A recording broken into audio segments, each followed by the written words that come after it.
ಲಕ್ನೋ ಗೋಮಾತದಲ್ಲಿ ಭೀಕರ ಮರ್ಡರ್ ನಡೆದಿದೆ. ಪತ್ನಿ ತಂಗಿಯನ್ನೇ ಗುಂಡಿಕ್ಕಿ ಪಾಪಿ ಗಂಡ ಕೊಂದಿದ್ದಾನೆ. ಐಸಿಐಸಿ ಬ್ಯಾಂಕ್ ಉದ್ಯೋಗಿಯಿಂದ ಭೀಕರ ಕೊಲೆ ಮಾಡಲಾಗಿದೆ. ಬ್ರೇಕಿಂಗ್ ಲಭ್ಯವಾಗ್ತಾ ಇದೆ.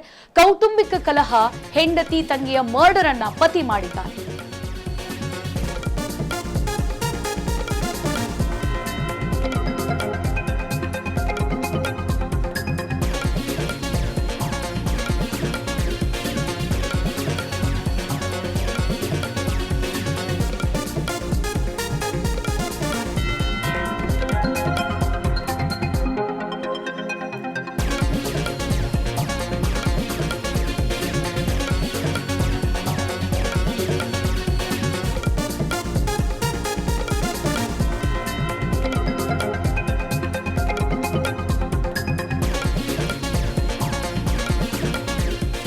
ಕೌಟುಂಬಿಕ ಕಲಹ ಹಿನ್ನೆಲೆಯಲ್ಲಿ ಲಕ್ನೋ ಗೋಮಾತದಲ್ಲಿ ಭೀಕರ ಮರ್ಡರ್ ನಡೆದು ಹೋಗಿದೆ. ಪತ್ನಿ ತಂಗಿಯನ್ನ ಗುಂಡಿಕ್ಕಿ ಪಾಪಿ ಗಂಡ ಕೊಲೆ ಮಾಡಿದಲ್ಲದೆ ಆತನು ಕೂಡ ಸಾವನ್ನಪ್ಪಿದ್ದಾನೆ. ICICI bank ಉದ್ಯೋಗಿಯಾಗಿದ್ದ. ಸದ್ಯ ಈತನಿಂದಲೇ ಈ ಭೀಕರ ಕೊಲೆ, ಡಬಲ್ ಮರ್ಡರ್ ಮಾಡಲಾಗಿದೆ.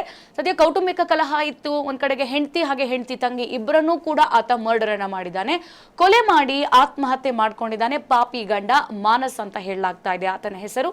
ಮತ್ತೊಂದ್ ಕಡೆಗೆ ಮರ್ಡರ್ಗೂ ಮುನ್ನ ಸ್ಟೇಟಸ್ ಹಾಕಿದ್ದಾನಂತೆ ಆರೋಪಿ. ಸೊ ಇಲ್ಲಿ ಎಂಥ ವಿಕೃತ ಮನಸ್ಸಿನ ಪಾಪಿ ಗಂಡ ಇರ್ಬೋದು ಈತ. ಕೊಲೆ ಮಾಡಿರೋದಲ್ಲದೆ ಅದನ್ನ ಸ್ಟೇಟಸ್ಗೂ ಕೂಡ ಹಾಕಿದ್ದಾನಂತೆ.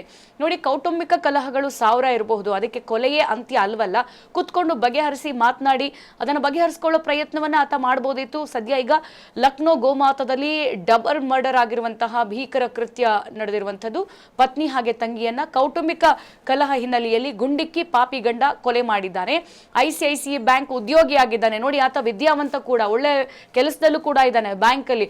ಒಂದು ಕಾಲಿ ಕೌಟುಂಬಿಕ ಕಲಹಕ್ಕೆ ಹೆಂಡತಿ ಹಾಗೆ ಹೆಂಡತಿ ತಂಗಿಯನ್ನು ಕೊಲೆ ಮಾಡುವಂತಹ ಒಂದು ದುರಾದೃಷ್ಟ ಆತನಿಗೆ ಎದುರಾಗುತ್ತೆ ಅಂತ ಅಂದ್ರೆ ಎಂಥ ಸೈಕೋ ಮೈಂಡ್ ಸೆಟ್ ಇರ್ಬೋದು ಆತ.